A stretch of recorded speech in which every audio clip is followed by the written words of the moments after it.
शिवस्वरशास्त्र महितगम्भीरम् भवरोगहरणम् परम सुखकरम्।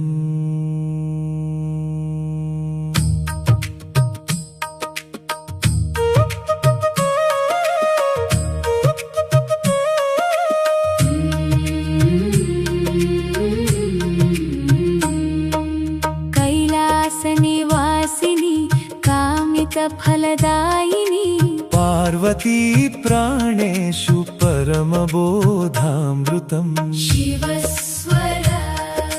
शिवस्वरशास्त्र महितगम्भीरम् भवरोगहरणं परम सुखकरम्।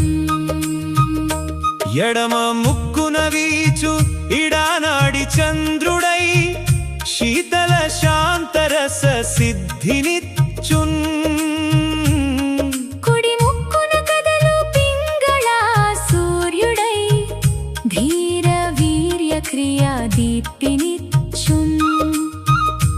రెండు రంధ్రములందు సమముగా సాగెడి సుషుమ్న నాడియే శుభద దైవ పథము।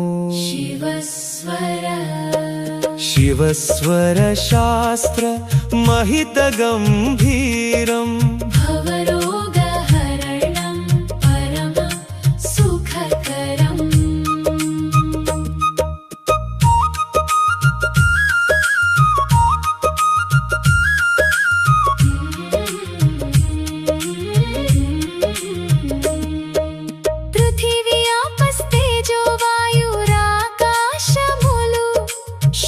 శ్వాసగతులయందు సంభవించున్।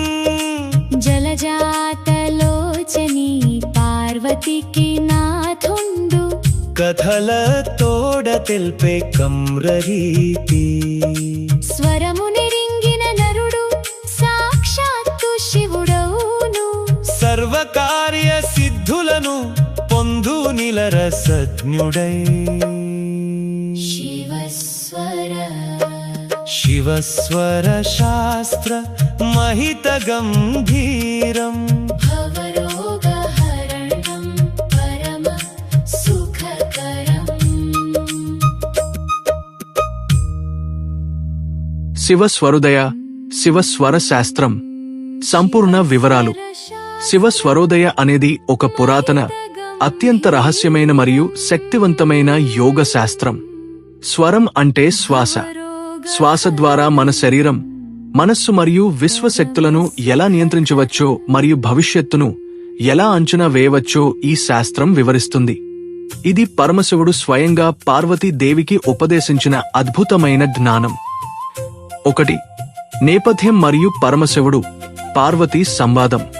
ఒకానొక సమయంలో కైలాస పర్వతంపై పార్వతీదేవి పరమశివుడిని ఇలా అడిగింది, స్వామి, మానవులు తమ జీవితంలో ఎలాంటి కష్టాలు లేకుండా సర్వకార్యాల్లో విజయం సాధించడానికి, భూత భవిష్యత్ వర్తమాన కాలాలను తెలుసుకోవడానికి ఏదైనా సులువైన మార్గముందా?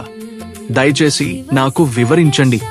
అప్పుడు శివుడు ఇలా సమాధానమిచ్చాడు, దేవి, గ్రహాల స్థితి, జాతకాలు, ముహూర్తాల కంటే కూడా అత్యంత శక్తివంతమైనది స్వరోదయ జ్ఞానం। ఈ శ్వాస శాస్త్రం తెలిసినవాడు భూమిపై సాక్షాత్తు దైవ సమానుడు అవుతాడు। దీనిని మించిన రహస్యం మరొకటి లేదు। 2. 3 ముఖ్య నాడీ వ్యవస్థలు, ద 3 మెయిన్ నదీస్।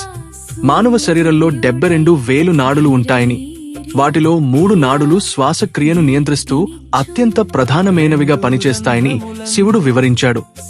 ఇడా నాడి చంద్రస్వరం, ఇది ఎడమ ముక్కు రంధ్రం ద్వారా సాగుతుంది। ఇది శీతలీకరణ స్వభావం కలది। దీనిని గంగా నదితో పోలుస్తారు। ఇది మనస్సుకు, ఆలోచనలకు, శాంతికి ప్రతీక। పింగళ నాడి సూర్యస్వరం, ఇది కుడి ముక్కు రంధ్రం ద్వారా సాగుతుంది। ఇది ఉష్ణ స్వభావం కలది। దీనిని యమునా నదితో పోలుస్తారు। ఇది శారీరక శక్తికి, జీర్ణక్రియకు, క్రియాశీలతకు ప్రతీక। సుషుమ్న నాడి అగ్ని స్వరం, శ్వాస 2 ముక్కు రంధ్రాల ద్వారా సమానంగా ప్రవహించినప్పుడు ఇది యాక్టివేట్ అవుతుంది. దీనిని సరస్వతి నదితో పోలుస్తారు. ఇది ఆధ్యాత్మిక సాధనకు, ధ్యానానికి మాత్రమే అనుకూలం. 3. స్వరాన్ని గుర్తించడం మరియు దాని ప్రాముఖ్యత. మీ ముక్కు ముందు వేలును ఉంచి శ్వాసను గమనిస్తే ఏ రంధ్రం నుండి గాలి బలంగా వస్తుందో తెలుస్తుంది. ఎడమవైపు నుండి వస్తే అది చంద్రస్వరం, కుడివైపు నుండి వస్తే అది సూర్యస్వరం. చంద్రస్వరం ఎడమ శ్వాసలో చేయవలసిన పనులు. చంద్రస్వరం నడుస్తున్నప్పుడు ప్రశాంతమైన మరియు స్థిరమైన పనులు చేయాలి. కొత్త ఇల్లు కట్టడం, గృహ ప్రవేశం, వివాహం, నిశ్చితార్థం, దూర ప్రయాణాలు ప్రారంభించడం, శాంతియుత చర్చలు, స్నేహం చేయడం, విద్యను ప్రారంభించడం, గురువును కలవడం, మందులు వేసుకోవడం లేదా చికిత్స ప్రారంభించడం. సూర్య స్వరం డి శ్వాసలో చేయవలసిన పనులు. సూర్య స్వరం నడుస్తున్నప్పుడు కఠినమైన శారీరక శ్రమతో కూడిన పనులు చేయాలి. భోజనం చేయడం, జీర్ణక్రియ త్వరగా అవుతుంది.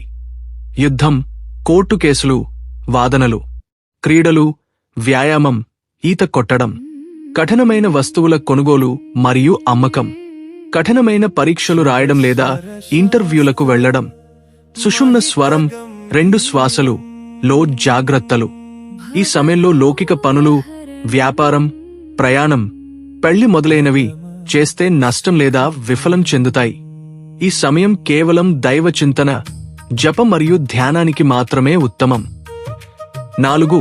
పంచభూతాల ఉనికి. 5 ఎలిమెంట్స్ ఇన్ బ్రెత్. శివుడు పార్వతికి శ్వాసలో పంచభూతాలు పృథ్వీ, ఆపస్, తేజస్, వాయు, ఆకాశే ఎలా ప్రవహిస్తాయో వివరించాడు. శ్వాస పొడవును బట్టి దీనిని గుర్తించవచ్చు. 1. పృథ్వీ తత్వం. భూమి శ్వాస 12 అంగుళాల దూరం వరకు ప్రవహిస్తుంది. ఇది అన్ని శుభకార్యాలకు మంచిది. ఇది స్థిరత్వాన్ని ఇస్తుంది. 2. ఆపస్ తత్వం. నీరు శ్వాస 16 అంగుళాల దూరం ప్రవహిస్తుంది. తక్షణ లాభాలను, సంతోషాన్ని ఇస్తుంది. 3. తేజస్ తత్వం. అగ్ని శ్వాస 4 అంగుళాల దూరం ప్రవహిస్తుంది. ఇది కఠినమైన పనులకు, శత్రు జయానికి మంచిది. 4. వాయుతత్వం.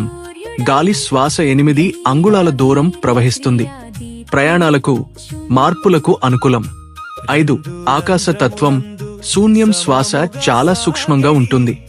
లౌకిక పనులకు పనికిరాదు, కేవలం మోక్ష సాధనకు మంచిది.